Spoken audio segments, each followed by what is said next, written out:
Hey, folks. It's no secret that for much of my life I've been sartorially challenged, and particularly when it comes to more like dress wear. I've never been terribly good at that. And what has saved me? Roan has saved me. Men's closets were due for a radical reinvention, and Roan stepped up to the challenge. Roan's got something they call the commuter collection. It's the most comfortable, breathable, and flexible set of products known to man, and here is why.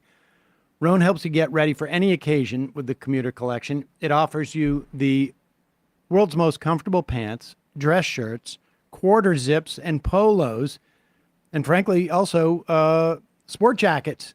And you can turn them into a suit, which is what I did. You don't have to worry about what you're going to wear when you have the Roan commuter collection. Roan has four-way stretch fabric. It provides breathability and flexibility that leaves you free to enjoy what life throws your way. I have worn my Roan dress shirt, which feels like, I don't know, like a comfy, It's silky stretchable smooth. shirt. It's like the most comfortable workout wear you can think of, but it doesn't look like workout wear. It looks like a dress shirt, and I have worn that and my Roan suit to, well, sadly, it was a wake. But then I went to A party. I had a meeting, and then I had like a big nice dinner. And the beauty of Roan is it's got wrinkle release technology. The wrinkles disappear as you stretch and wear the products. It's that easy. And it also has something they call Gold Fusion, which is basically an anti-odor technology. You'll be smelling fresh and clean all day. And Roan is 100% machine washable, so you can ditch the dry cleaner altogether. The commuter collection can get you through any workday straight into whatever comes next. Head to roan.com/majority report. Use the promo code majority report. Save 20% off your entire order. That's 20% off your entire order when you head to Roan, RHONE.com/majority report, one word, and use the code majority report, one word. It's time to find your corner office comfort. We'll put a link in the podcast and YouTube description. And now for this show. The Majority Report with Sam Seder. The destiny of America is always safer in the hands of the people than in the conference rooms of any elite. Sam Seder. They are unanimous in their hate for me, and I welcome their hatred. We must guard against the acquisition of unwarranted influence, whether sought or unsought, by the military-industrial complex. The Majority Report with Sam Seder. Ever get the feeling you've been cheated?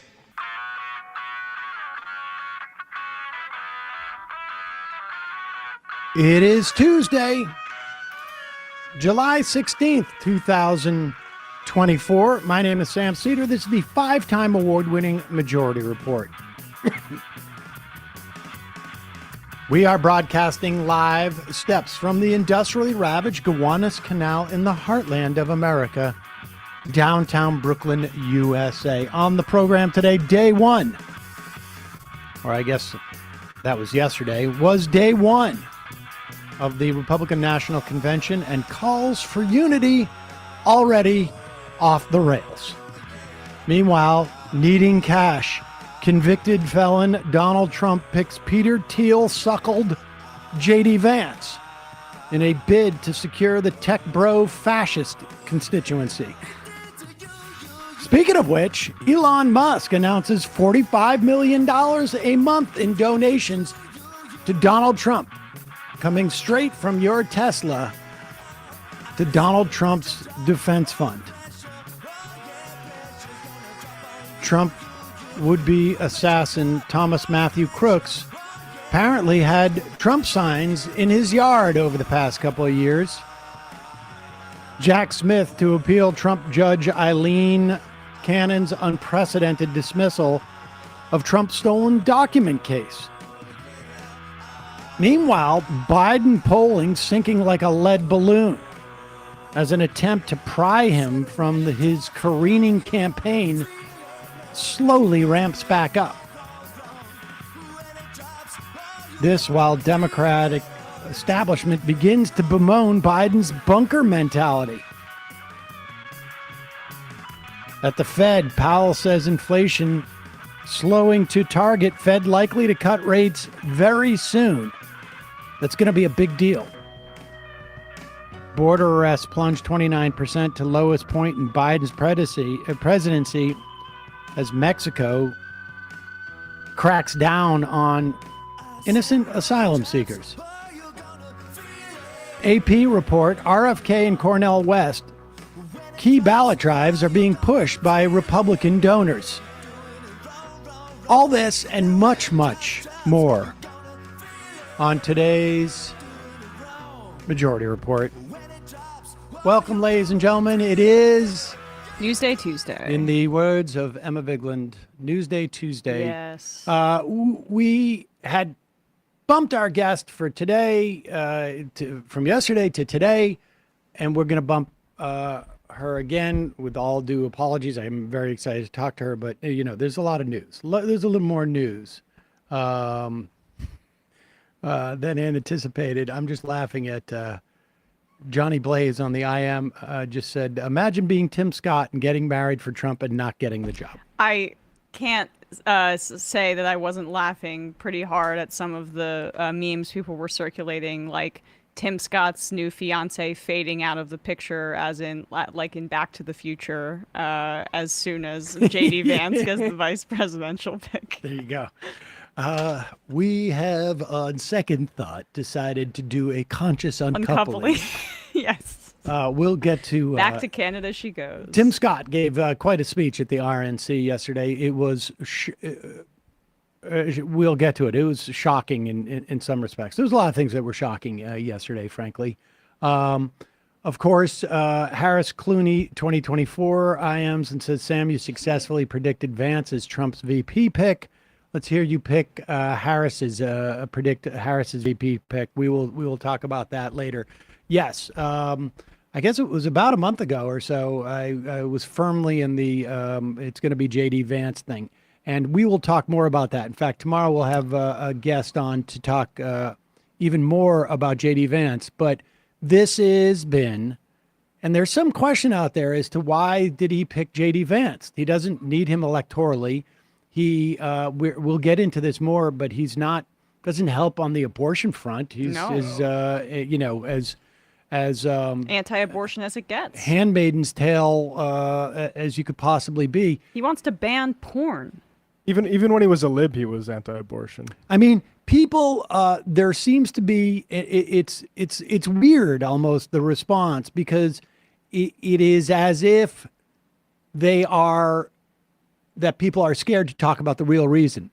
Because the real reason is Donald Trump needed Peter Thiel's, Elon Musk's money. There is a burgeoning tech bro fascist contingency in this country that is, it is staring at us literally every day. Elon Musk, Peter Thiel, David Sachs, these are who these people are. And JD Vance was literally, from the moment that he was in law school, I don't even think he had graduated, and he was already working for Peter Thiel. This is his mentor. This is his, frankly, it's his boss. And Donald Trump needed this money. In part probably for defense, and probably but he needed Peter Thiel's money. That's why they hate the Trump's legal problems, is because it's less money to go around for them. And Peter Thiel is going to get whatever he wants. And I'll tell you this too: you can also watch and see those who are lauding JD Vance's pick, and you just go back in their history and see how much money they have made from Peter Thiel and David Sachs, whether it's whatever that platform was that Sachs had invested heavily in. Is it Colin? And Peter Thiel is PayPal. He is Facebook. He is, there is no other big tech person who can compete with Peter Thiel. David Sachs is on Rumble's board. Oh, right. and right. and Rumble as well. And you go back, you go back to like the sort of the genesis of my issues with Jimmy Dore and his partner on his show at that time, who was, I think, the CFO of TYT. And it was around them saying, Peter Thiel's great. I hope Donald Trump appoints him to the Supreme Court. I got no problem with that. I mean, CFOs would say that. This is where you're going to see, like, this is the pivot point for a lot of people. This is how a lot of people go from like a sort of quasi, I use left loosely here, but left of center with libertarian tendencies and just swing right over to that right of center fasci tendencies. It also, let's just be real here, was not just the Jimmy Dores of the world that midwifed JD Vance into the popular consciousness. It was the entirety of the liberal establishment and intelligentsia at places like the New York Times, who heralded Hillbilly Elegy, his book, as the way to look into the window, or a window into the mind of the Trump voter. And I think he announced his book, or at the very least, maybe even announced his candidacy on MSNBC. That was a big part of it. I'm maybe mixing it up. I listened to his interview with Fresh Air, NPR's thing around the time, and say, look at this guy. He's telling us how to reach the people who voted for Trump. And also, guess what? Their economic conditions are kind of their fault, and they need to work on themselves. And that's what was so insidious about his rise, is that it really, a lot of wealthy liberals felt that his portrayal of the white working class validated their preconceived notions about those hordes of folks, as opposed to having a systemic critique of that.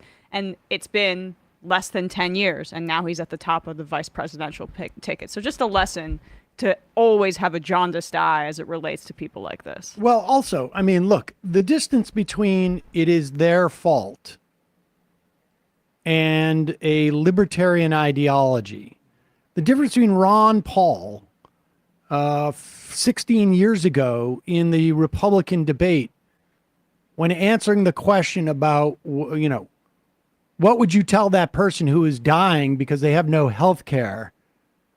Would you let them die on the street? And Ron Paul saying, yeah, I would. It's their fault. They didn't make the right choices. Is not very different from what JD Vance is saying. Social Darwinism. There you go. Exactly. Oh, he cites Charles Murray in Hillbilly Elegy, by the way. And this is, and so this is, this is the trajectory. This is the trajectory. And it should be no surprise that he has done a 180 on Donald Trump from these libertarian ideology, because libertarianism is also garbage. There's all these fake principles they have. I mean, the most relevant or prominent libertarian debates I had ever was with Walter Block, who was Ron Paul's advisor. I think we did 2 or 3 with him on this show. And that guy, as soon as Trump showed up, took him about 15 minutes until those libertarian principles go out the window. Because fundamentally, if you go back to Mont Pelerin and you look at the original, the OG neolibs, it was always about this idea of we put our thumbs on the scale really far away from the scale.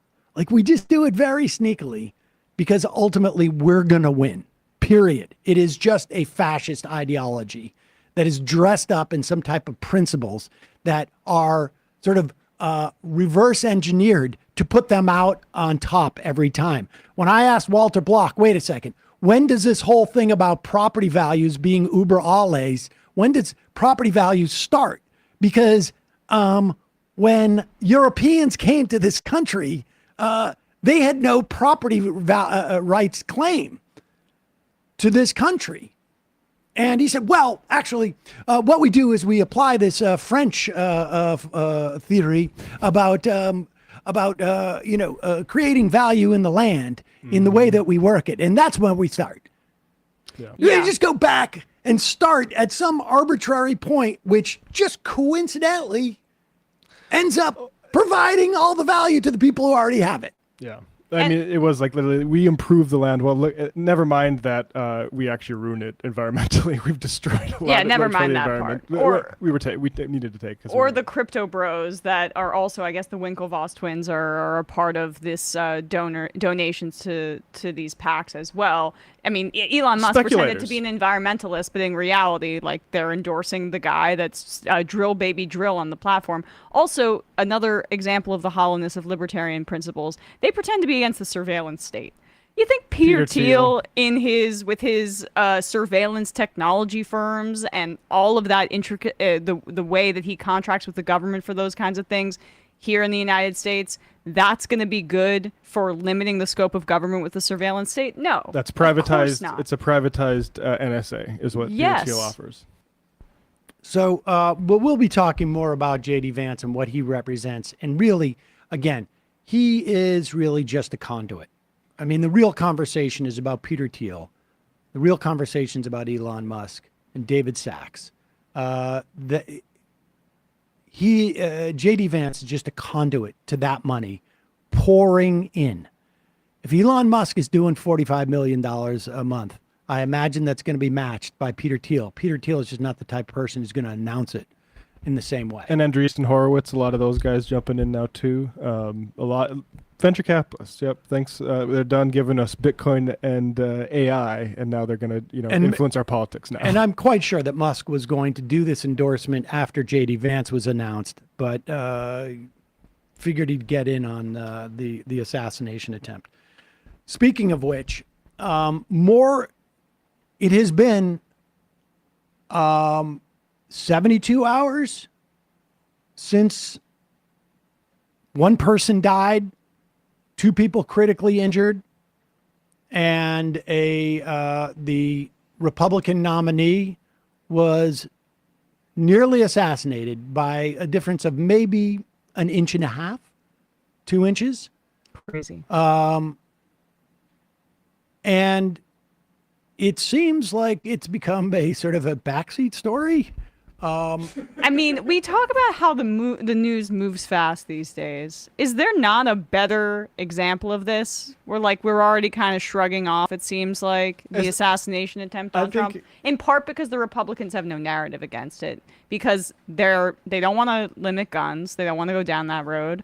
And as we're going to get into here, the guy that attempted the assassination was a white guy with, it seems like, many Republican and conservative leanings based on classmate accounts and based on reporting that's beginning to trickle out at this point. I can't find the number of the what number it is. This video. This is a report. What number is it?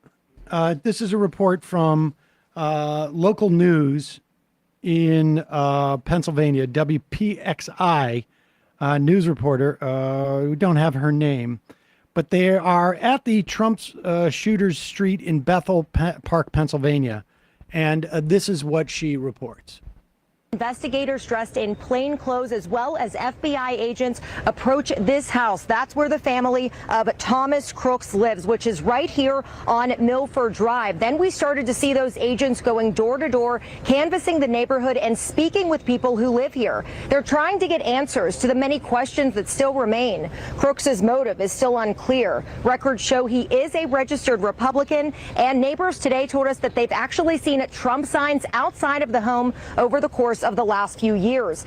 Investigators. All right. And there's, I don't think you need to be, you don't need to rely on conspiracies here to start to, ask questions as to why hasn't there been a little bit more diligent reporting on this? For instance, where is the official medical report on Donald Trump going to the doctor? I mean, I imagine that he went to the doctor, but there were reports initially that it was the teleprompter that shattered, and then it was that he was shot in the ear. I imagine that's all relatively straightforward. Again, it appears like he was nearly assassinated an inch or two That's not something that you would in a million years, if you're Donald Trump, say like, yeah, no, I trust you. Just shoot 2 inches away from me. I'd be like, hey, we're up by Joe. Maybe we don't do the thing where you shoot a bullet right next to my brain. Yeah. We'll table that. But it is, and they have been unable to find social media accounts for this guy. It's also possible that he wasn't just doing too much social media. I mean, he was clearly part of this YouTube gun community. And I think the head of that community, was shocked and came out, and I'm horrified by it, et cetera, et cetera. But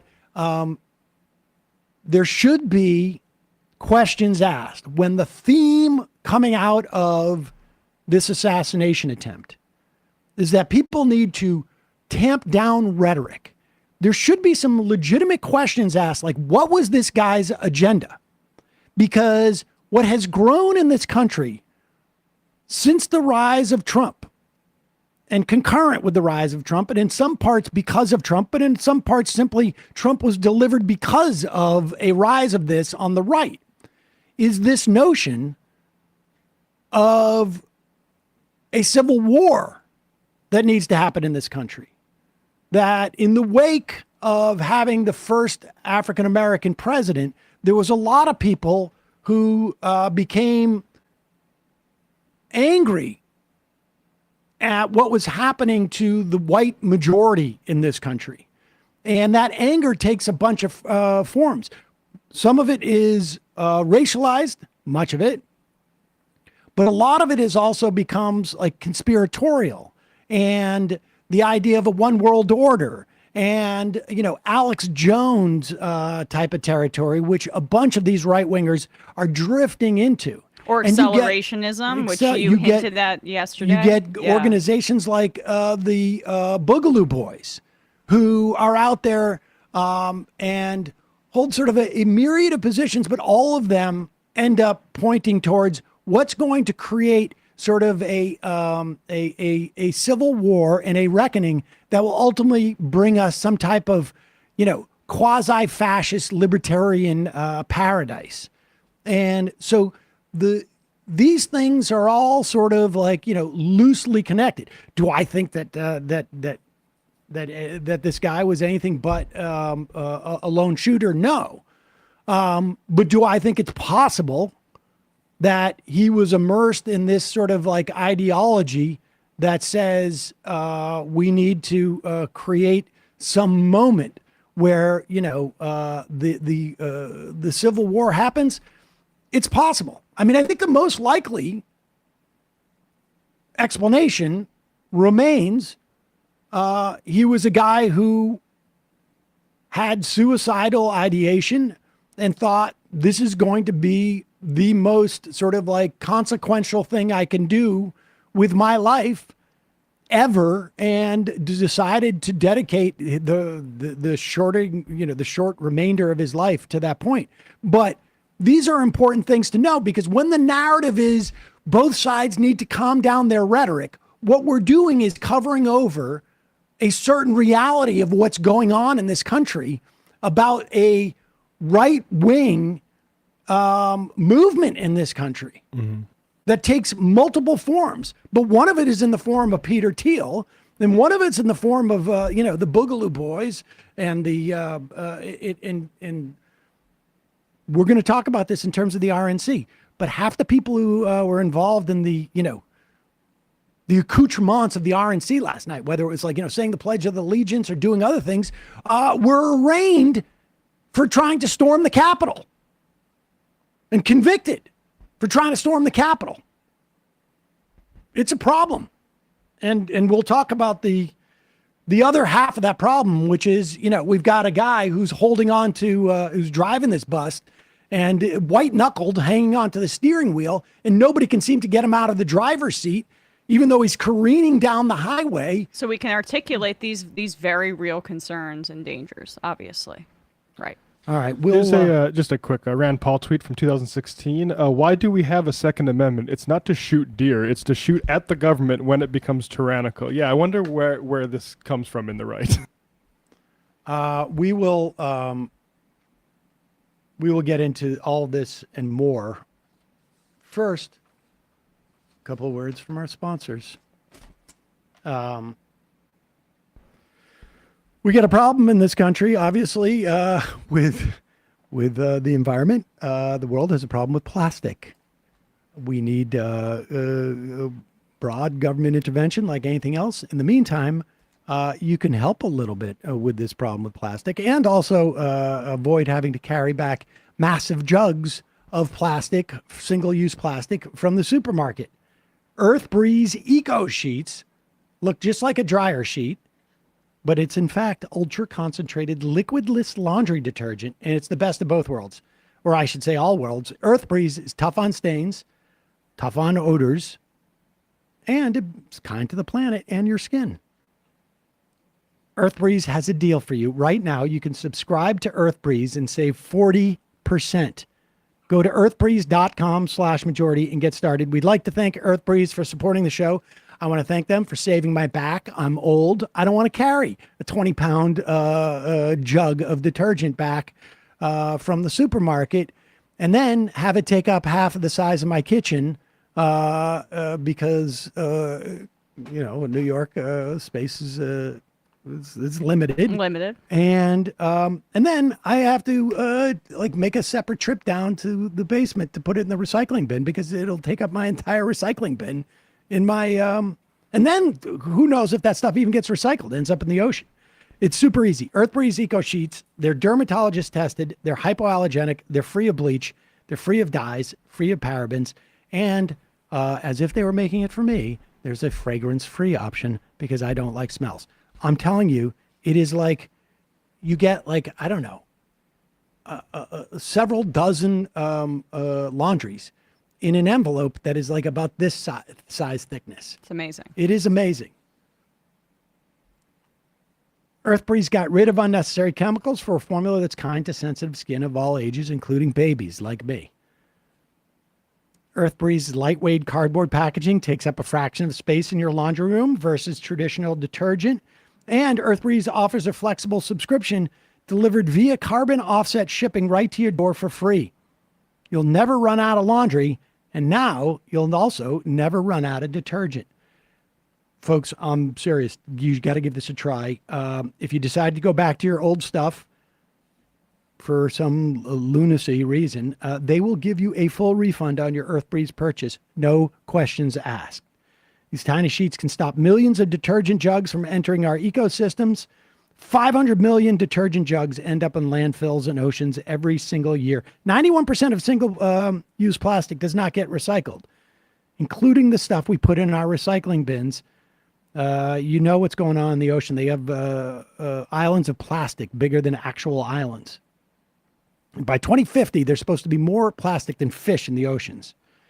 Right now, my listeners can receive 40% off Earth Breeze by just going to earthbreeze.com/majority. That's earthbreeze.com/majority. Cut out single-use plastics in your laundry room. Claim 40% off your subscription. Do yourself a favor. Get this deal now. And like I say, if you don't like it, just cancel it and return it, and they'll give you a refund. But you will love it. It's easy. You take them, you fold them, you put them in your slot. Also, another sponsor, folks are reading a lot about the benefits of fasting. There's obviously some measure of weight loss, but there's also mental and physical performance and gut health. But the problem with fasting is they worry about not eating, the not eating part. That's difficult. Well, that's exactly why Prolon was created. Prolon is a revolutionary plant-based nutrition program that nourishes the body while making cells believe they're fasting. Researched and developed for decades at the University of Southern California Longevity Institute, backed by leading medical centers, Prolon helps promote healthy blood sugar, support cardiovascular health, and reduce abdominal fat. But Prolon isn't a diet, it's science. Science based on Nobel Prize-winning discoveries in medicine. And all this starts with Prolon's 5-day program. Snacks, soups, and beverages, all designed to keep your body in a fasting state while you're still eating a little bit. It's unlike anything you've ever experienced. I did this, I don't know what it was, like 3 or 4 months ago. Mm-hmm. I was shocked I made it through, but it wasn't that hard. I was doing the show. People didn't even know it. I had more energy in a weird way. And the thing is, from what I've read, you go through like different stages, day 1, day 2, day 3, day 4. But after that, if you do this like 2 to 3 times a year, there's a lot of research that suggests that it helps with longevity. Like you're actually like regenerating cells. But you can read about this. Thousands of doctors now recommend Prolon to support healthy blood sugar and cardiovascular health. And right now, Prolon's offering the Majority Report with Sam Seder listeners 15% off their 5-day nutrition program. Go to prolonlife.com/majority. That's PROLON life.com/majority for this special offer. We'll put all these links in the podcast and YouTube descriptions. Okay, let's get back to what we got going here. JD Vance, I mean, we've spoken about a little bit. Let's just do some of the quick clips of JD Vance. The funniest part about JD Vance here is where he has come from in terms of Donald Trump. And think about the 4 years of Donald Trump. Right. The Muslim bans, the retrograde Supreme Court justices, the incredible amount of scandal. Half of his cabinet had to resign out of scandal. The way that he would go after black people, the way that he would go after protesters, bringing out the feds to clear people out of Independence Square. I mean, Drone war. and on and on. Here is JD Vance back in 2016 with a Facebook message to one of his buddies. JD Vance, I'm not surprised by Trump's rise, and I think the entire party has only itself to blame. That sounds right to me. We are, whether we like it or not, the party of lower income, lower education white people. And I have been saying for a long time, we need to offer those people something, and hell, maybe even expand our appeal to working class black people in the process. Or a demagogue would. We are now at that point. Trump is the fruit of the party's collective neglect. I go back and forth between thinking Trump is a cynical asshole like Nixon, who wouldn't be that bad and might even prove useful, or that he's America's Hitler. How's that for discouraging? All right, well, those are two options. There's two options. Here is JD Vance back when he was a darling of the I guess the liberals who felt like he was really explaining why it was the hillbillies' problem. For being hillbillies. Why don't they just pull themselves up by their bootstraps? I think that I'm going to vote third party because I can't stomach Trump. I think that he's noxious and is leading the white working class to a very dark place. And ultimately, I just don't share Hillary Clinton's politics. I'm just. And the question wasn't, what do you mean by dark place? I mean, nobody wanted to ask what that meant as a dark place. Well, he was selling books by this point. I mean, this was 2016. 100%. So but let's examine what that dark place was. Yes, right. I mean, that dark place is they go down and they believe that Donald Trump is the real president in 2022. They believe that there's a one world order and a deep state. They believe that there are, weather machines and crisis actors and Jews are bringing over migrants on the border to replace us, that kind of thing. 100%. What other dark place could he have been talking about? And what evidence is there that those people are not in that dark place? That there was a plandemic, that the vaccine is just some type of plot to put 3G connectors into people's brains. I mean, what other dark place could he have been talking about? Yeah. I mean, apparently now his narrative is that he believed everything that the media was saying, and now he's awoken up out of his trance. But then you would have to believe that he was just so dumb and uneducated at Yale Law School, and all of these this praise that had been thrust upon him that he was unable to discern. So the reality, though, is it seems like they don't even care. Like, compare this to how Nina Turner was treated in Ohio in her race because she voted for Jill Stein as opposed to Hillary Clinton, or at the very least voted third party. This will not even be a blip on the radar, I think, of the Republican voter. No, I mean, it doesn't matter. It doesn't matter. Clearly, Trump didn't care. Right. He called me Hitler. He doesn't care either, because Tucker Carlson was right next to him, who also, as we know, because of the Dominion lawsuit, was saying disparaging things about Trump and not believing his lies about the election the entire time, but was still peddling it on his airwaves. He'll be speaking at the RNC. I think it's tonight or tomorrow night. That's what people don't understand about the Republican base, and honestly, Trump's appeal more broadly. You know, we talk about in the debate how many times Donald Trump lied. The reality is that his core support knows he may be lying, but they don't care, because they say all politicians lie, but he lies for us. And Republicans are primed to feel that way about all of their politicians at this point. That's part of the decay that he has brought upon the country. Well, one of the aspects of the fasci authoritarianism that we see on the right now, that is represented not only in Trump and the blind allegiance from the followers, but also in folks like JD Vance, who are carrying this sort of Peter Thiel, Straussian authoritarianism, is that they want to see more than anything else. It doesn't matter that Vance was saying that Donald Trump was Hitler in 2016, or that he was noxious, or that he was horrible. What they want to see more than anything else is them take the knee. And it's almost like you can't even take the knee if you hadn't been an apostate or before. And so this is clip number 3. Here is a perfect example. This is better for them than had Vance been a fan of Donald Trump from the beginning.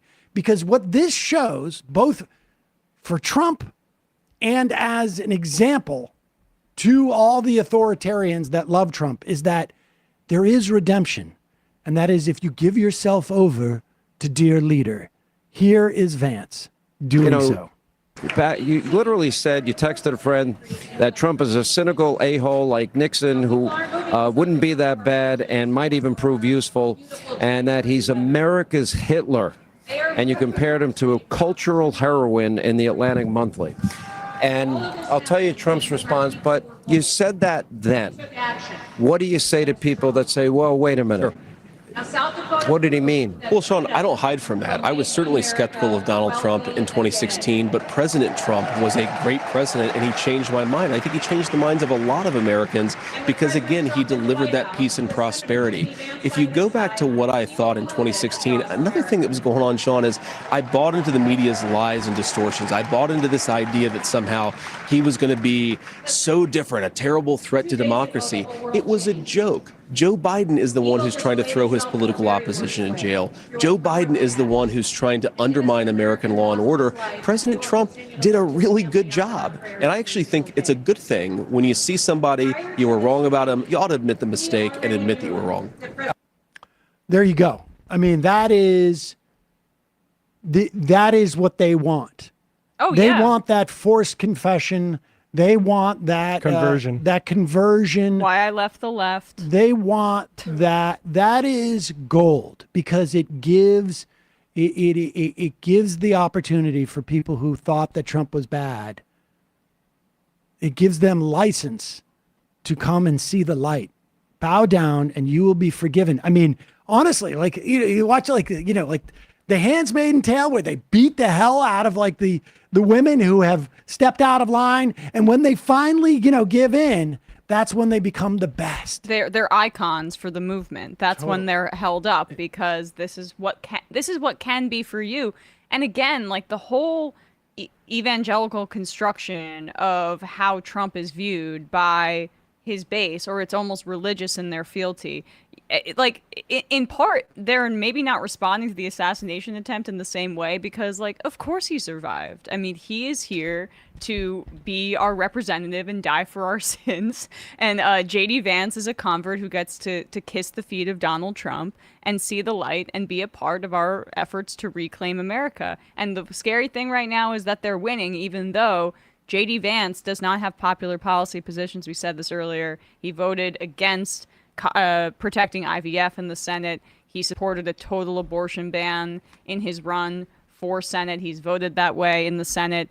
And if this is the issue that the Democrats want to put to the forefront, and they have someone who can competently articulate it, that we'll get to that in a bit, but that should be a liability for them because Vance is a bit of an empty suit. I mean, I know that that's what appeals to Republican voters, but for independents or other people, they won't see the money that's pouring into Trump's campaign. I get what he gets out of it.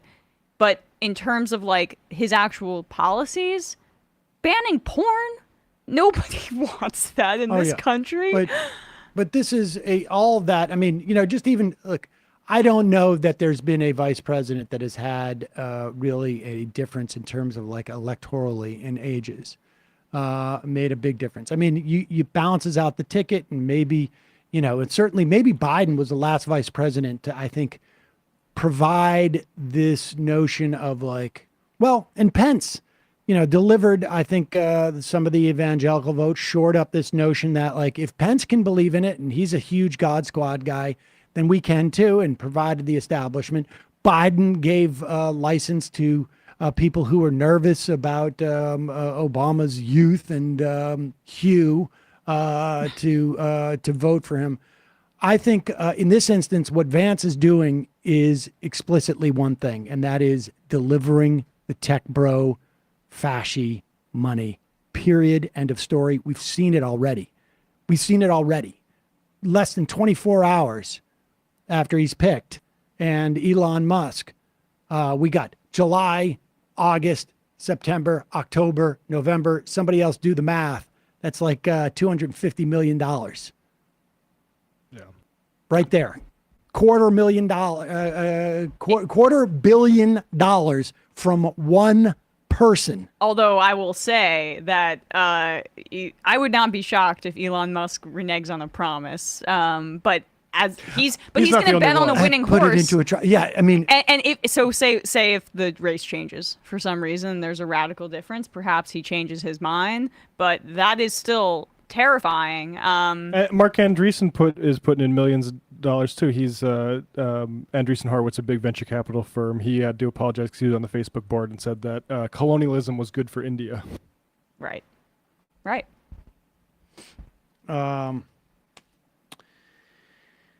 All right, let's look at the first night of the RNC. Let's do Tim Scott. You got to feel bad for this guy. Goes out, gets married in a... Not married yet. Oh, he's not married? He's engaged? He's just engaged. The and honeymoon's over, though. I've got some bad news. Hey, I'm going to need that ring back because the cash I thought that was going to come in from all those VP speaking engagements, not so much, lady friend. Back to Bible study and or camp. How much you want to bet? For you, my honestly, girlfriend. How much you want to bet that ring was like a loaner? Oh, yeah. You know what? Try this out. What if I wanted to try it out until mid-July? Yeah. I just want to try that ring out until mid-July. Here is Tim Scott. I mean, you're going to find his speech sort of funny, but want you to contemplate this for a moment.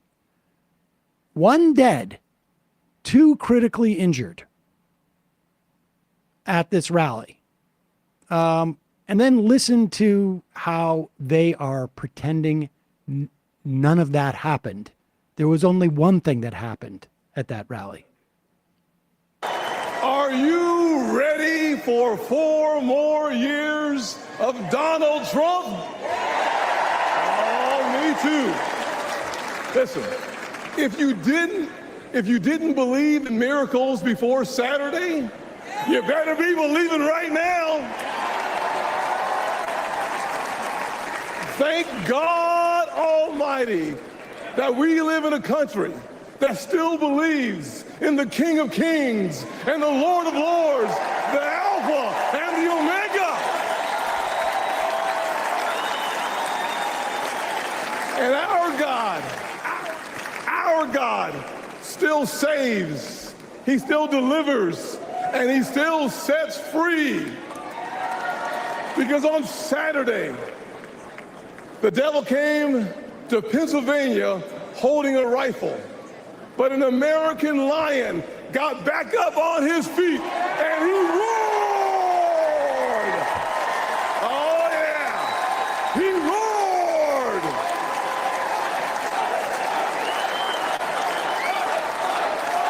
Yeah, yes he did.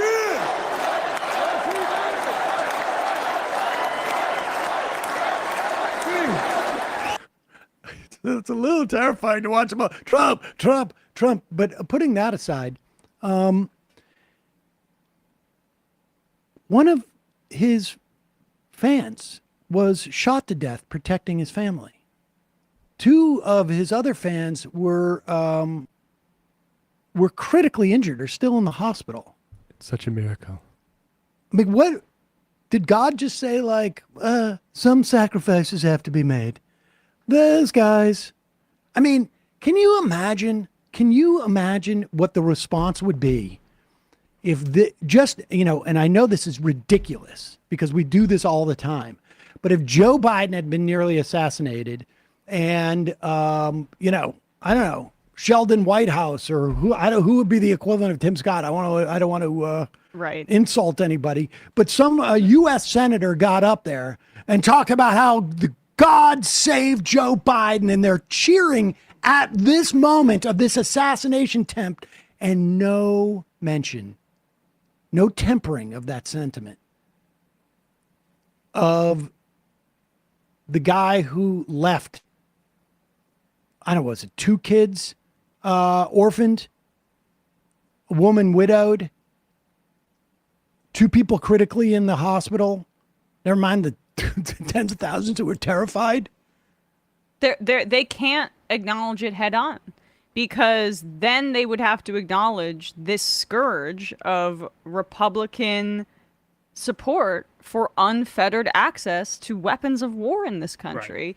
If it were somebody who they could demonize, if it was a Muslim person, if it was a black person, if it was a trans person, they would have had their narrative set up, and you understand how the tone of this RNC would have been radically different. But because the guy was reportedly a Republican-leaning young white male who took his dad's gun, dad had a bunch of guns at his house, then they don't have anything to really offer. So it's almost as if they're moving on from it, which is absolutely insane. I also want to point out that, like, this talking about him as a lion, I've heard before that people have said that sometimes that's meant in really far-right circles to evoke certain white supremacist imagery because it's of strength and blondness, and sometimes about, like, being like a regal, strong, pure white person. To refer Donald Trump as a lion is hilarious, but it's also just, I mean, I don't know, like, it's like this king-like worship as if he's at the top of the animal kingdom in some way. Yeah, it's Churchill completely unhealthy. And let's be clear, like, this is a case of the lion. I mean, I would be terrified if somebody shot at me. Yeah. But if someone it grazed my ear physically, I'm going to be able to stand up and go, like, okay, move on. You're not a lion because you did that. Right. what we started talking about how fast it seems like people moved on to this. That's because like Joe Biden said we can't let this be normalized in this country. No, this is normal in this country. 100%. Like that, those shots. I know people who were supposed to be at the Las Vegas concert that was the #1 shooting in this country's history, the Mandalay Bay shooting, and just whack, whack, whack straight out the window like that, a sniper from far away. Like this is normal. The crazy thing is like when it interferes into other parts that we don't expect it to. It's completely political malpractice, and we're going to get to this more, but the idea that the Democrats don't, call for gun control and create a wedge issue out of this. It's beyond me. Well, they pulled all their ads about Trump. Biden pulled his ads. You could pull all the Trump ads and then say, this is why we need gun control. Like send out everybody into the news the next day, make it about that. But the campaign is completely adrift. We'll talk more about this in a moment. But the Biden campaign right now has one job, and that is to maintain itself, period. Not to win, not to convince people, not to take advantage of opportunities that exist. Their one job right now is to make sure that they stay intact.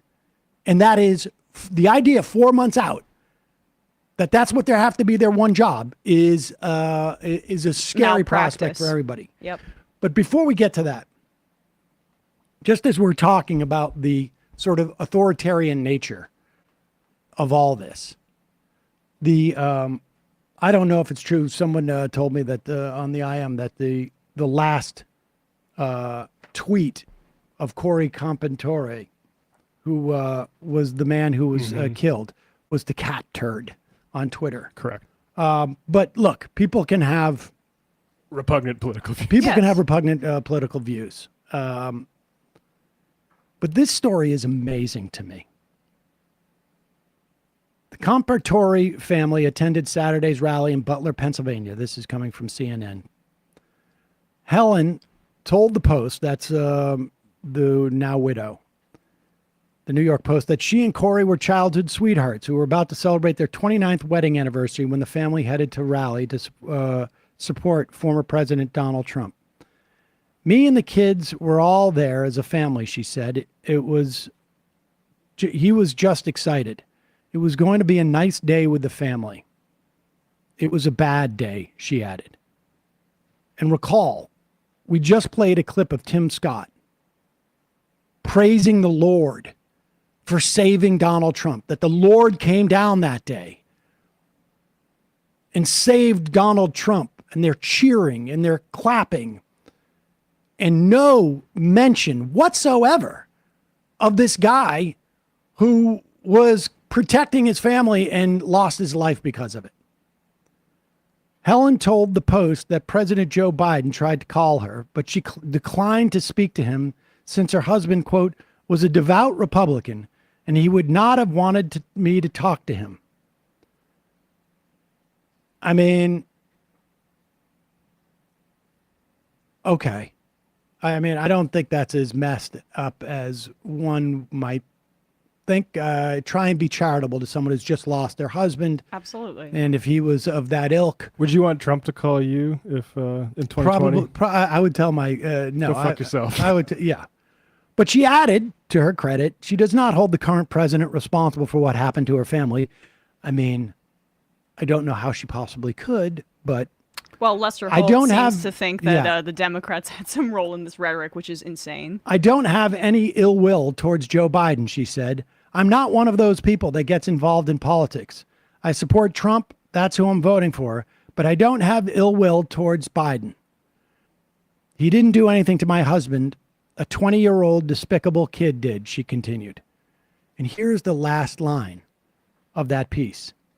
The family has not heard from Trump, she added. Wow. When I read that, I assumed, I'm like, why did they put that in there? We know we didn't hear, like, she didn't want to hear from Biden. But Biden, from Trump. She didn't hear from, but Biden expressed condolences and tried to call her. I retweeted the GoFundMe. I mean, that's just what a normal, like, put ideology aside. If Mitt Romney was in office, we understand that he would be reaching out to this family. I mean, let's be real. The point is that you look at that clip of Tim Scott, you look at how they want to use this assassination attempt to make it seem like God Almighty protects Donald Trump. And that story starts to break down when God Almighty decided to sacrifice this guy who was protecting his 2 kids and his wife from a bullet. So they have to, she cannot exist. They don't want her out there. Yeah. The assassination attempt, they have drained every bit of juice out of that assassination attempt. They can't drain anymore because the guy was a Republican. They can't drain anymore because the guy who shot Trump had Trump signs on his front lawn. And the last thing they want to do is to use any of that juice up on this guy who can't help Donald Trump get elected. So they're not gonna call. He's not gonna call her. Maybe as the story gets bigger, they will. They'll figure out some angle. But they don't occur to call it because there's no value in that to them at that moment. And so they're not going for it. I would imagine the 2 people in critical condition have also not heard from Donald Trump or anybody from the campaign. We retweeted the GoFundMe. What more do you want? I mean, really stunning. Truly. He does not give a shit. Oh my gosh. Neither does anybody else there. And it really is impressive. Did you see that the shooter was in Trump's voter files and they had sent pro-gun Second Amendment sort of marketing at him? Amazing. America, baby. Amazing. You want to talk about Sean O'Brien? Yeah, let's do that. So Sean O'Brien, who is the president of the Teamsters, wanted to get invited to both the Republican and Democratic national conventions. He has yet to get invited to the Democratic National Convention. I don't even know if they've shored up the speaker list, to be honest with you. But he was invited to the RNC. He met with Donald Trump. And he gave about a 15-minute speech. It's one of the few speeches I watched in its entirety, to be honest with you, because I was very curious about this. Oh, you weren't interested or compelled by Marjorie Taylor Greene talking about how there are 2 genders, okay? We should actually pull that. We'll play that tomorrow, maybe. That was pretty good, Marjorie Taylor Greene. That was very good. I feel like you're doing some character acting I feel now. like I impressed Matt. I'm feeling good about that. So Sean O'Brien addresses the RNC. I've got some critique of this, and some of it I appreciate. I mean, in the context of any other year, my thinking would be this is great. Unmitigated greatness, because it's great to have this this message, infiltrate the Republican National Convention. But this election is going to be very tight. Now, be aware of this. The Teamsters are beginning to unionize Amazon workers. The Amazon independent unions are starting to partner with the Teamsters. I know there's been criticism of O'Brien in terms of like the UPS stuff. Some of those wages were not where people thought they should be, et cetera, et cetera. Broadly speaking, to get some portion of the Republican Party to buy in theory, to buy in to unionism is obviously a good thing. But it's also important for people to understand that, they're full of shit. Yeah. The Republican lawmakers, because there's an easy litmus test as to whether they actually support unions. And that is things like voting for the PRO Act, which died because Joe Manchin, Kristen Sinema, and then all the Republicans. 48 co-sponsors in the Senate of the PRO Act. They were all from one party. And I'm just going to say it was not, or caucused with one party, because you got Bernie and in there. But 48 co-sponsors all caucused with the Democrats in the Senate. Also, during the American Rescue Plan, Biden administration included $38 billion that saved the pensions of hundreds of thousands of Teamsters. 350,000. Hundreds of thousands of Teamsters. And do you know how many of the Republicans voted for that? 0. But we get stuff like this. So we'll do the bad stuff first. Here is O'Brien. Now, I get it. You get up there, you want to say things that will make the audience feel you're on their side. It's called getting in the circle of trust before you deliver some of the harder stuff. But there's two audiences for this. There's the people watching the Republican convention, and there's Teamsters who are getting their information from their president about how to perceive the different parties. But it is funny, speaking of the audience that's in front of him, to see how Republicans responded in the crowd. They didn't really know how to respond. Here's the first part, though. This is clip number 7. I know that no window or door should ever be permanently shut. In my administration, the Teamsters reached out to 8 Republican senators who stood up for railroad Teamsters over our fight for paid sick leave. Josh Hawley was one of them.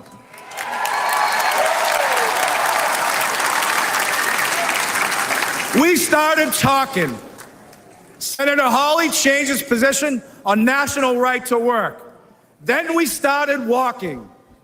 Senator Hawley walked a Teamsters picket line in St. Louis and a UAW picket line in Wentzville, Missouri. More than that, I want to recognize Senator Hawley for his direct, relentless, and pointed questioning of corporate talking heads, lawyers, CEOs, and apologists.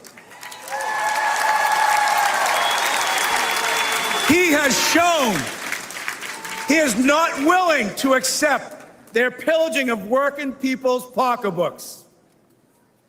I know from a career in negotiating that you get nowhere by slamming your fist on the table. The first step is to listen. The Teamsters and the GOP may not agree on many issues, but a growing group has shown the courage to sit down and consider points of view that aren't funded by big money think tanks. Senators like JD Vance, Roger Marshall,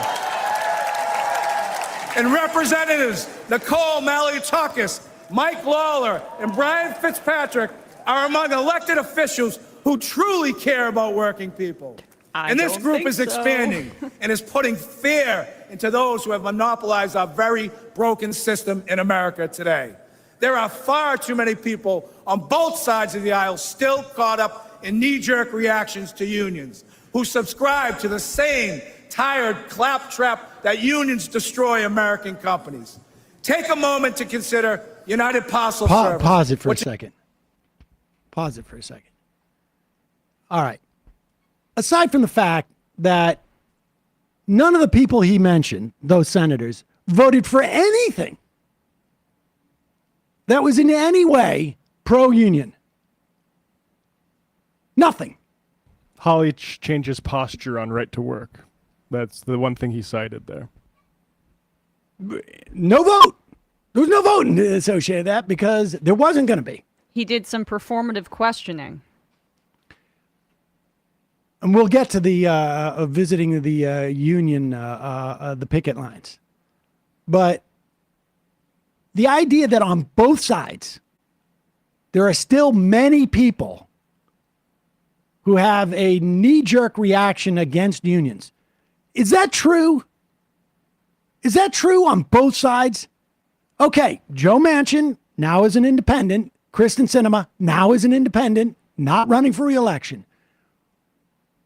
Josh Gottheimer. I mean, many people on both sides who are knee-jerk against unions? No. No. That's just an undeniable fact. And it's also, okay. Do Democrats go as far as we would want them to?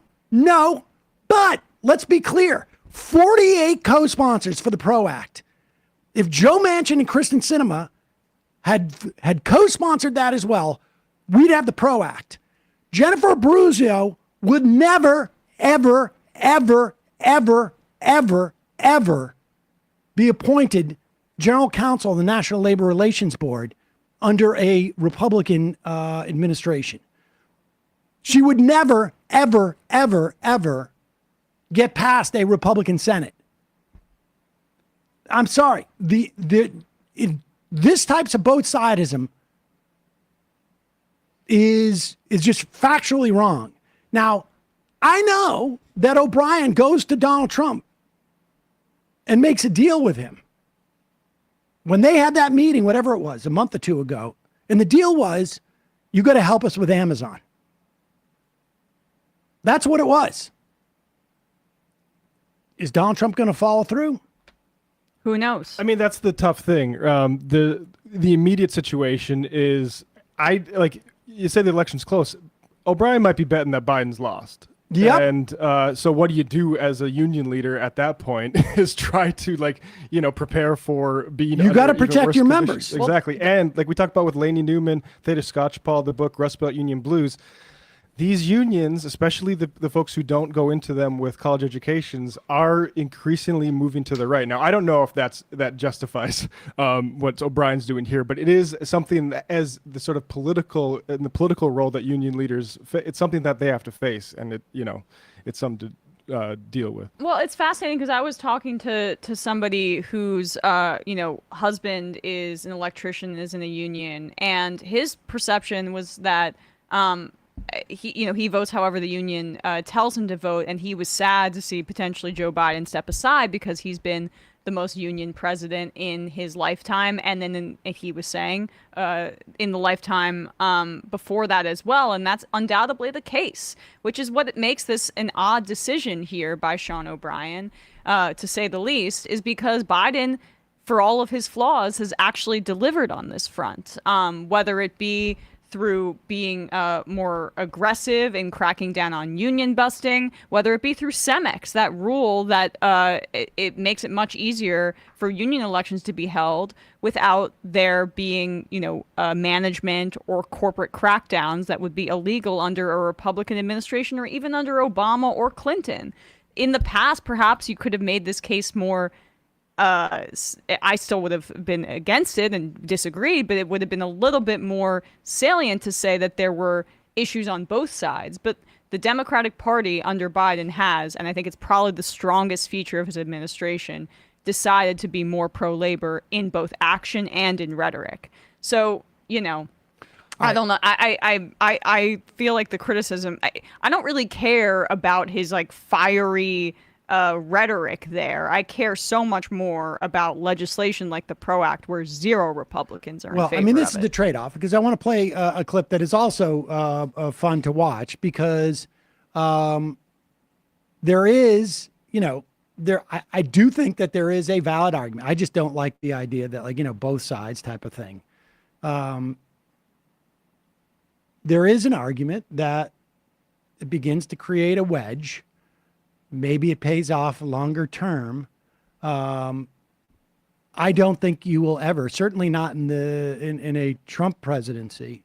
I don't know, maybe 10 years down the road, you'll get 3 Republican defecting senators. I doubt it. Mm-hmm. No, this is a short-term cover the Teamsters' interests. I think not like UAW, we're going to try to create a political future. That's a different move. But here he is talking about Amazon and elites, which is, good rhetoric. Good rhetoric to have, right. And good ideas to be sort of at least poisoning the Republican bloodstream with. Here it is. And here's another fact. Against gigantic multinational corporation, an individual worker has zero power. It's only when Americans band together in democratic unions that we win real improvements on wages, benefits, and working conditions. Companies like Amazon are bigger than most national economies. Amazon is valued over $2 trillion. That makes it the 14th largest economy in the world. What is sickening is that Amazon has abandoned any national allegiance. Amazon's sole focus is on lining its own pockets. Remember, elites have no party, elites have no nation. Their loyalty is to the balance sheet and to the stock price at the expense of the American worker.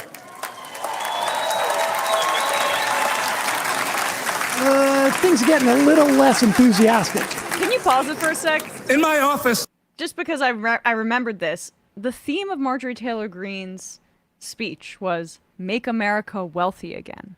And she repeated that. That's the theme of the night. That was the actually. theme of the night. Make America wealthy once again was the theme of this. She was like the keynote. So it just is a little bit first, make America wealthy again. I mean, we know that the Trump White House was doing its own deals to line his own pockets. I mean, Jared Kushner, immediately after leaving the White House, was rewarded with a multi-billion-dollar investment from the Saudis. We want to talk about who's lining their own pockets here. Look, again, got my issues with Biden, but the allegations about him and the Biden crime family, as it related to corruption, were like a few $1,000 car payments that the Republicans claimed were from the Chinese government. There's no comparison here in terms of which party is more interested in lining their pockets and which party actually does have members that want to return wealth, or I would say money, and power back to the working and middle class in this country. We can keep going. Continue. In Washington, D.C., I can see the United States Capitol from my window. I see well-intentioned people arrive in Washington and get eaten up by an unforgiving system. The responsibility to average Americans takes a back seat. The objective now becomes survival. Fundraiser after fundraiser. Corporate consultants hedge every initiative. The Hill crawls with lifers, bouncing from government jobs to corporate jobs and back again. I think we can all agree D.C. is a pretty treacherous area. Most legislation is never meant to go anywhere, and it's all talk. And in America, talk isn't cheap. It's very expensive, and it comes at the cost of our own country. Working people know our system is broken. The elites are not laboring on behalf of workers. There is a political caste system that prevents citizens from accessing their representatives to hold them accountable. For a moment in time, working people in America were seen as essential. Sadly, it took a global pandemic for political and corporate elites to notice this fact. But ask yourself this question. Since the end of the pandemic, when was the last time you heard major news outlets regularly refer to workers as essential? You haven't. The men and women who provide goods and services, deliver packages, stock grocery shelves, care for patients, pick up your trash, and keep our communities safe are taken for granted. All the while, the stock market booms, housing prices hit record highs, and corporate salaries skyrocket. But the income of everyday Americans are shrinking in the face of inflation. At the gas pumps, at the grocery store, with the electrical bill, and with the car insurance. This has got to change. All right. Now, so, I mean, you know, he's sneaking in some stuff, but he's also talking not necessarily like a union leader. He's not talking economic class, right? He's talking more sort of like aesthetic class. Elites. He's saying elites as opposed to capitalists, because that's who we know it is. You know, occasionally he'll drop in CEOs, and that's good. And he's speaking their language. But again, what's going to be the outcome of this? Because if it empowers Donald Trump, the Teamsters may get some advantage in organizing against Amazon, but you're going to have a much more hostile National Labor Relations Board. You'll have no chances of getting any legislation by. So this is a very risky gambit for workers, broadly speaking. May benefit in the short run the Teamsters, but it's a real risk. Yes, and when he talks about JD Vance in flowery terms there, JD Vance, we said this earlier, is a venture capitalist who does not endorse the PRO Act.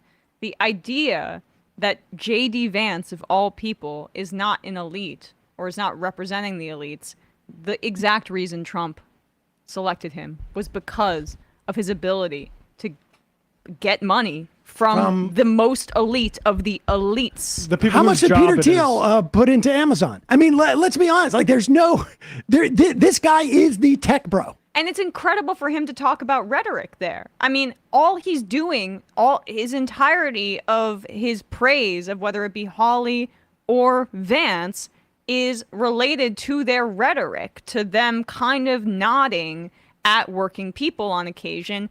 But we care what I think he should care about. I mean, it's hard. Look, I'm not in the rank and file. It's hard for me to say. I think a lot of people are criticizing the decision, and that's what makes sense. But, you know, like, you should be caring, I would think, a bit more about action. All right, let's hear a little bit more. This is clip number 9. This is.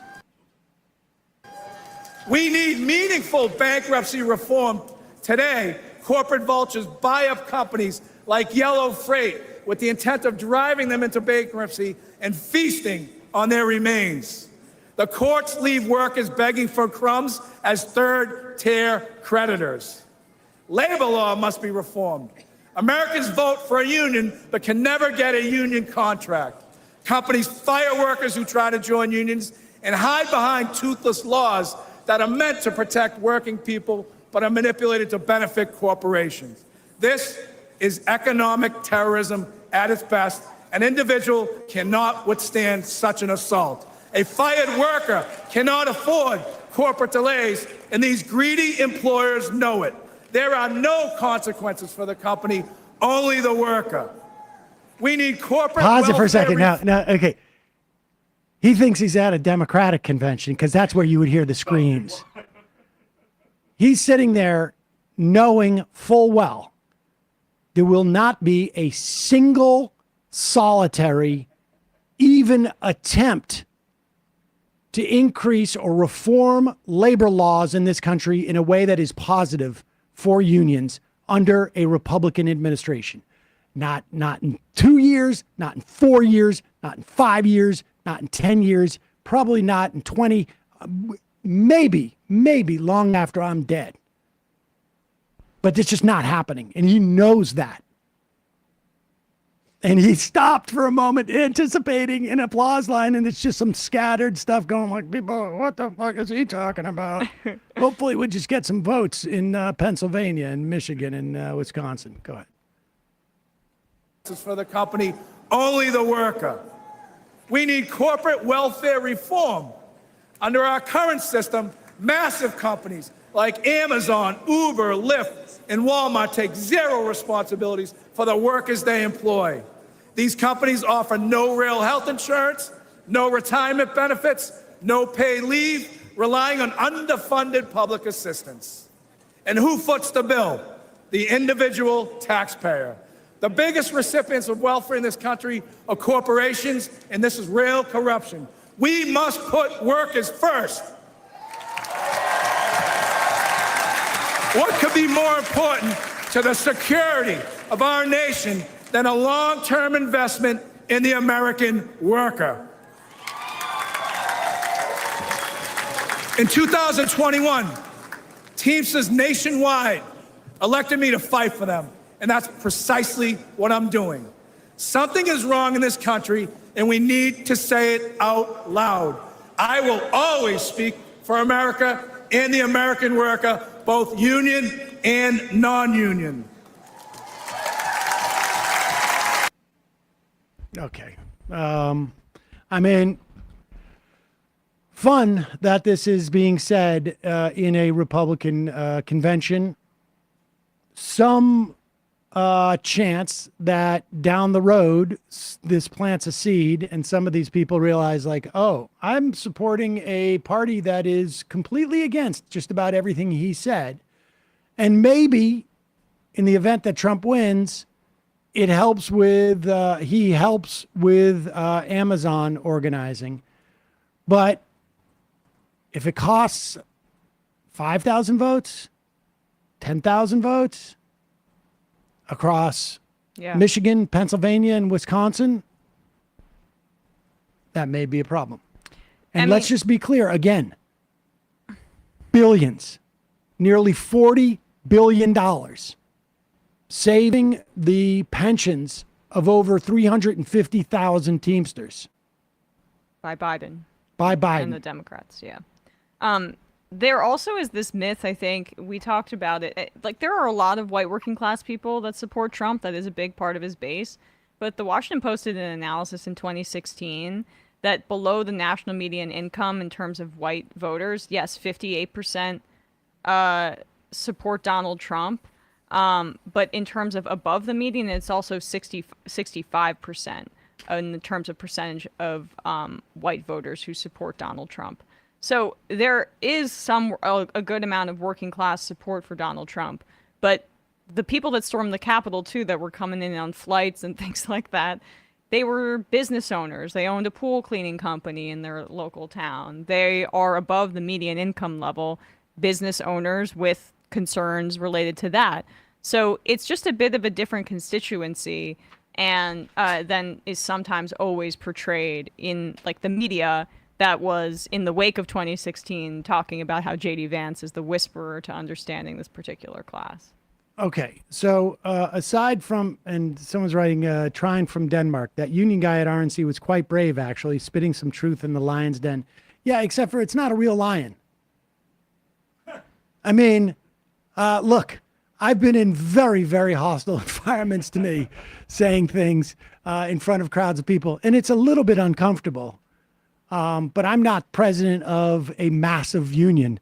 And the fact of the matter is that there was Teamsters probably in that building. And if I'm going to go in and I'm actually afraid, I'm happy to be surrounded by.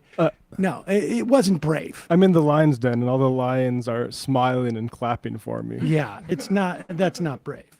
But here's the part that Emma talked about, and the people have said, O'Brien cites Hawley, and we'll go to the fun half in a second, but he cites Hawley going down to a UAW picket line and one others, and apparently he went down there for a quick photo op.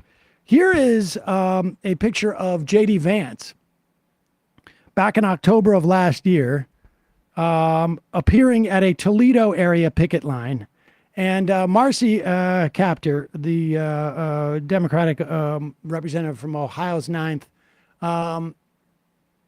makes it's devastating line. What would you call this? A shade. Yeah. This is some shade. Throw some shade. And he does not quite get it.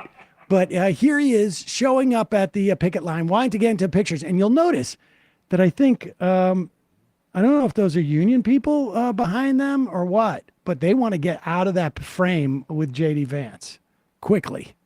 Very well. How are you doing? Nice to see you, Marcy. Good to see you. Yeah. First time here? First time here. Yeah. Thank First you for time here. coming. Of course. There you go. And I love it, the fact that go back to her. He's trying to shake her hand, and she does the fist bump. Can you show that? Yes. He doesn't even. She does the fist bump. And he hands out his hand, grabs it, and then realizes, oh, fist bump, and by then she's already taken it away. Just drag it to that point. Now, I think part of the reason why she wanted to do the fist bump, it could have been one of two things. Yeah, it could have been one of two things. One is it's either a COVID thing, or it's I don't want this picture of JD Vance of us shaking hands. Yes. I'll do the quick thing like that, and if somebody can pick that up on a camera, that's fine. He can see my fist coming at him. Yeah, compare that to that old video of Bernie dapping that guy up, right? Who's a real man of the people here, not JD? All right, folks, we got to take a quick break, head into the fun half, a little bit late, but lots to talk about. Lots to talk about. When we get into the fun half, we'll play a clip from a union leader who knows how to build power. Sean O'Brien, he spoke at Netroots Nation last week, and he's got some ideas about 2028. We'll be right back. Oh, wait, what am I talking about? Just a reminder, your support makes this show possible. You can become a member at jointhemajorityreport.com. Also, justcoffee.coop, fair trade coffee and hot chocolate. Get the Majority Report blend. Get 10% off with the coupon code MAJORITY. Emma, ESVN. Yeah, yesterday we talked a little bit about the Olympics. We gave a preview for that, as well as what happened over the weekend with soccer, the Euro and Copa finals. And then we also talked a bit about some of the unlikely sports stars, speaking about how Biden needs to drop out, which was fun. Just more of an excuse for me to talk about how Biden needs to drop out. YouTube.com/ESPN on a sports show. Oh, Bob Costas talked about it. Hey, okay. It was also Charles Barkley, who's the man, come on. Trans rights supporting Charles Barkley. Doesn't get much better than him. Matt, what's happening on Left Reckoning? Yeah, Left Reckoning tonight, actually very apropos of the conversation we've been having today. Jacob Silverman on to talk. He has a book coming out about Elon Musk. I'm blanking on the title of it, coming out next fall 2025 on Silicon Valley's curdling into right Easy wing. Money is the name of the book. No, that's not the one I'm talking about. That's sorry. the one that he already published. It's a good book too.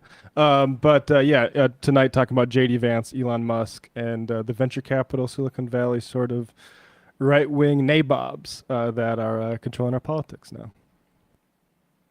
See you in the fun half. You are in for it. All right, folks, 646-257-3920. See you in the fun half. Are you ready?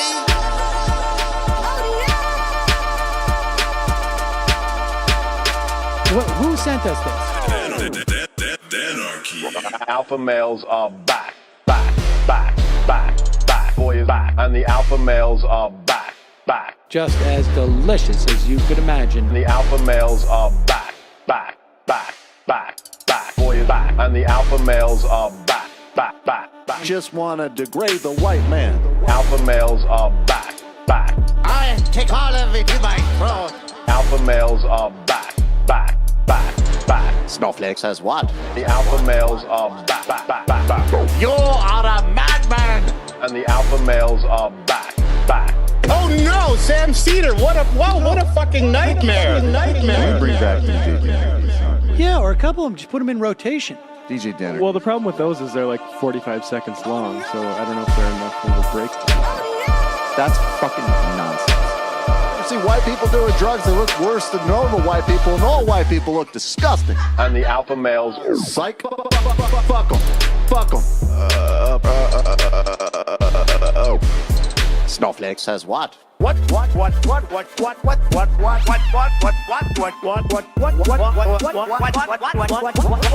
Snowflake says what?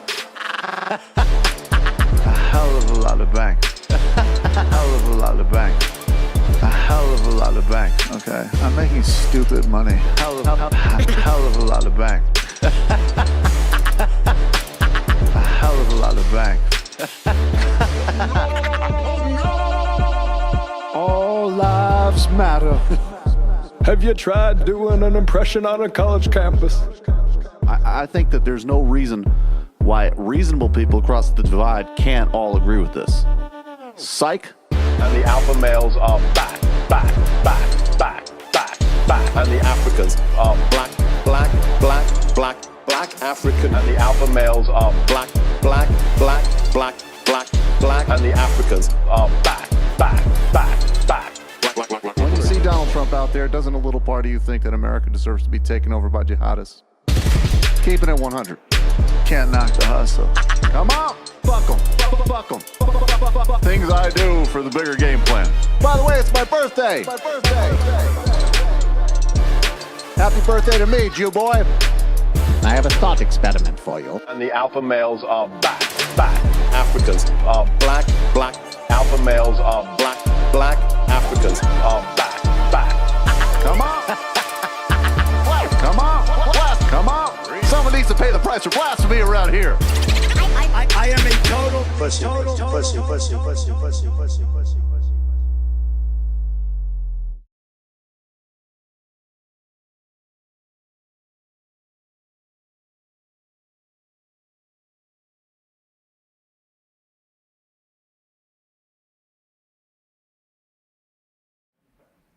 We are back. Sam Seder, Emma Vigland. I teased this at the end of the first half,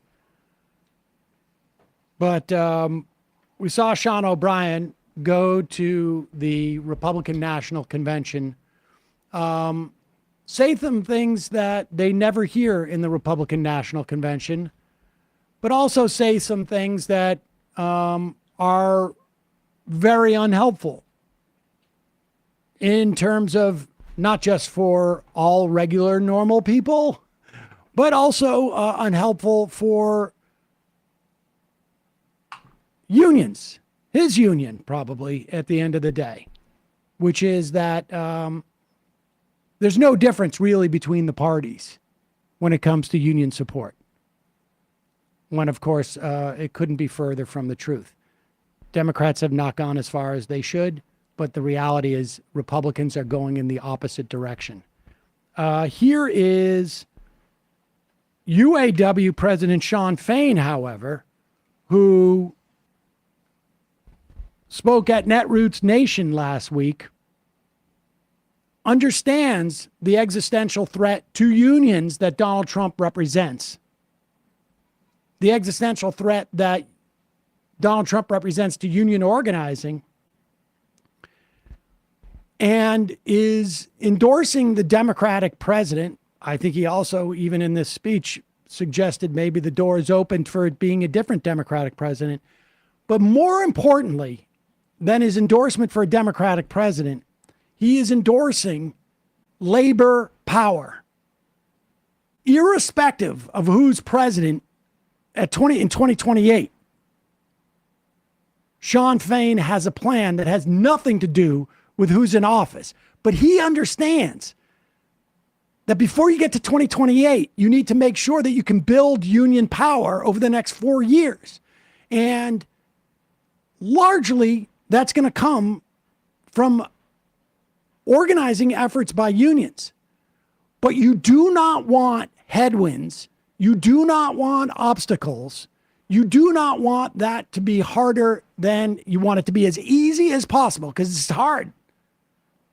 And if you have a Republican presidency, you're going to have headwinds. You're going to have obstacles. You're going to be disempowered in many respects. It's going to make it that much harder. Here he is. This is the end of his speech at Netroots Nation.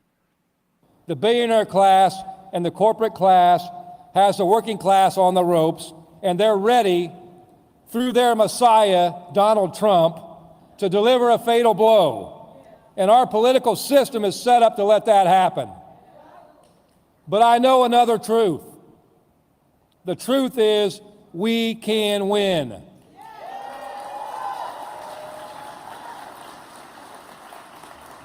We've got a lot more fighting to do and a lot more winning to do. And after our stand-up strike victory, we decided to set our sights on an even bigger goal. We've lined up our contracts for May 1st, 2028, May Day.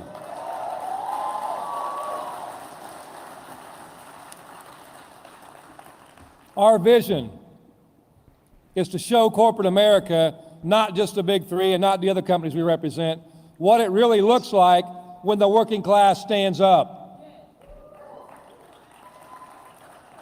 So we're preparing for a general strike in 2028 to demand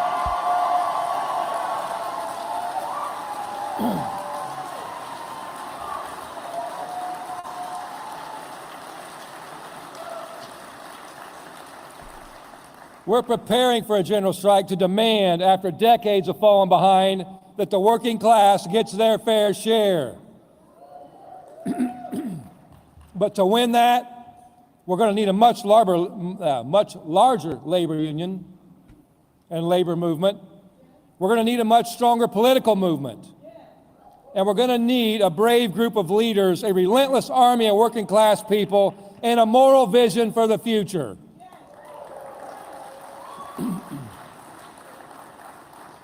You know, when I look around this room, I know we have everything we need to win.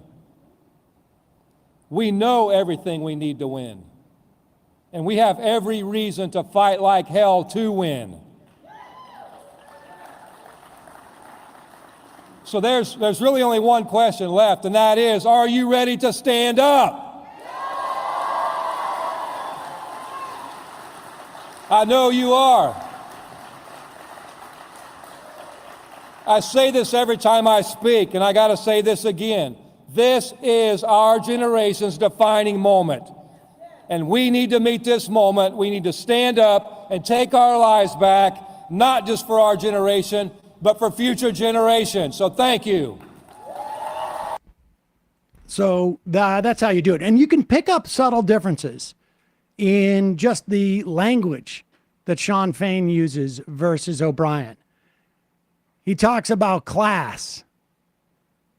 He talks about billionaires. Incidentally, JD Vance delivering Andreessen and one other tech bro billionaire money, but we'll get to that later.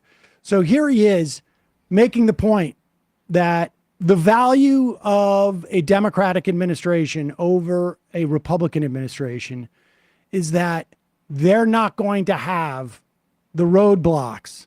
There's going to be a little bit more grease in the machinery. The machinery is still the workers. The machinery is still organizing. But government has the opportunity to put grease in there or to create a little rust or to throw a little dirt or to put a big wall in front of it. And he's still calling for a general strike in 2028, regardless of who is in power. But it's just going to be much easier if it's Democrats. And he knows it. He knows it.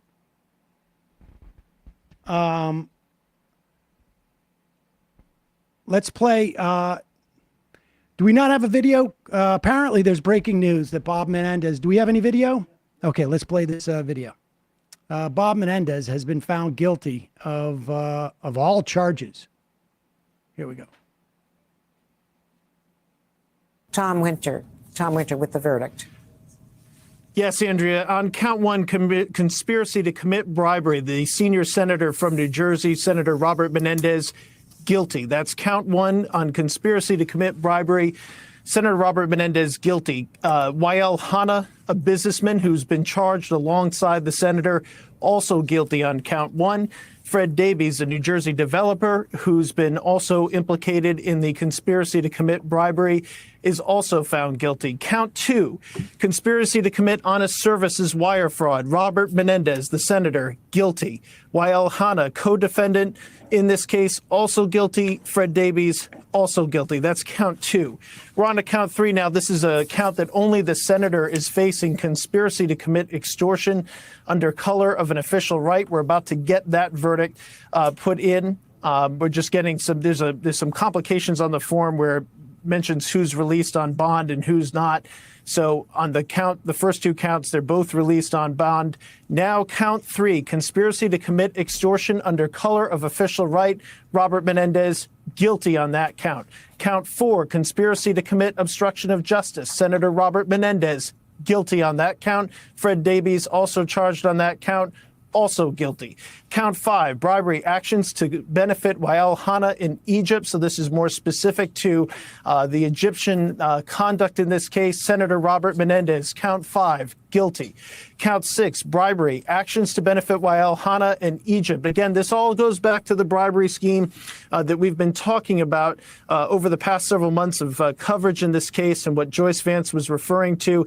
Count six only pertains to the two New Jersey businessmen, Wael Hanna and Fred Davies. Both have been found guilty on that count. Both will be released on bond on that count. The next count will be count seven, which is honest services wire fraud, actions to benefit Wael Hanna in Egypt. This count does include the senator. He has now been found guilty on that count. Senator Robert Menendez, guilty of honest services wire fraud. Wael Hanna charged on this count as well, and Fred Davies also both found guilty. We're going to move on to count eight, extortion under color of official right, actions to benefit Wael Hanna in Egypt. This count only pertains to Senator Robert Menendez. We're just about to get that to us on that count seven. All three defendants, will be released on bond. Here's count eight now. Again, extortion under color of official right and actions benefiting Wael Hanna in Egypt. This is a count that only involves Senator Robert Menendez, and he has been found guilty of that as well. We're on count 8 of an 18-count indictment, and so far the senator's been found guilty on all counts that pertain to him. We're about to get count 9 now, which is honest services wire fraud.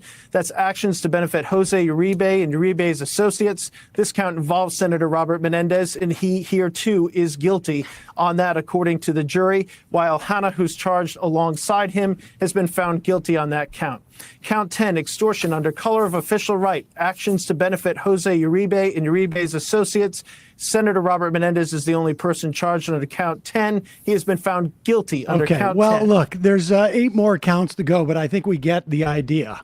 Not looking good so far. Let me just say, I like my criminals to be indicted on 34 counts, not just 18. I'm waiting for good news in these late. I mean, isn't this a beautiful display of bipartisanship? We have a convicted felon on the Republican ticket and now a convicted felon serving in the Democratic Party. I would have loved to have been on that jury. I guess the difference, though, is that there's now immediately, now that he's been convicted, everybody's telling him to resign. Like Chuck Schumer, if you're a senator, Tina Smith. it shouldn't be, you shouldn't be illegal. That's what I say. I mean, this guy, the fact that he still was in power after his mistrial in 2015, or it was 2015 charges, 2017 was when the mistrial was determined, or when it came down. He was already before this indicted on corruption charges, and it ended in a mistrial, and he took that as no, I'm going to take this as a challenge to do it again. Because honestly, when you have people who are this corrupt and this cynical about the democratic process, if they get away with it, it doesn't signal to them like, whew, geez, thank God, I got off by the skin of my teeth there, I learned my lesson. It signals to a guy like this, oh, I can do it again. Emboldens them. And this is exactly what happened. He could have gotten away with all the corruption he did previously and still served in New Jersey because he had so much institutional support within the Democratic Party. But he was just too greedy. He needed those gold bars. It's incredible. But Tim Pool's economic researcher says if Kamala picks Menendez for VP, we have a good shot at splitting the white-collar criminal vote. We do. That could make or break things. I don't know. Trump really has that, I think, class of people on lock. I think that's mainly this submerged, his submerged base. Right. The VP doesn't matter too much. Do we know what the rules are in New Jersey for... so Murphy will get to appoint a caretaker if Menendez gets convicted pre-January 25. He has been convicted. I imagine there's going to be calls for him to resign. And if he doesn't, I imagine we're going to see maybe the Senate expel him. Yeah. Murphy will appoint somebody. Now, people are asking, will that in any way influence the election in the fall? I think Andy Kim is the nominee, right? Andy Kim's the nominee. But Menendez is running as an independent. That's what's so incredible about this. I mean, no, he's not going to win now. He's not going to win now, I would hope. But it just goes to speak to the psychology of this guy. But why my point is, if still running? Well, he stayed in because what's his option? I guess why is Trump running? Yeah, he's a criminal. I mean, he's a criminal. Right. God, all right, I'm sorry. I had to get back into the criminal, my criminal skull shape. Let me just... You imagine he's sitting there with his wife going like, look, I've taken bribes, you've taken bribes, but it would be wrong for me to run for office because that's... For the good of the party. Unethical. It's unethical. I'm sorry.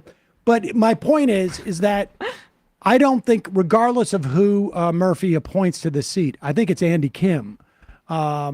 Is going to, there's no opportunity for an incumbent, a caretaker seat to run. Frankly, there's not going to be a special election. There's going to be a caretaker seat, and if we're hearing these dire things about Mikey Sherrill, who represents where I used to live, New Jersey 11, my old district. She was one of the, I think, first 10 Democrats to come out to tell Biden to step aside. So if they're concerned about some of these seats with more Trump enthusiasm, it would make sense for Phil Murphy to put Kim in as the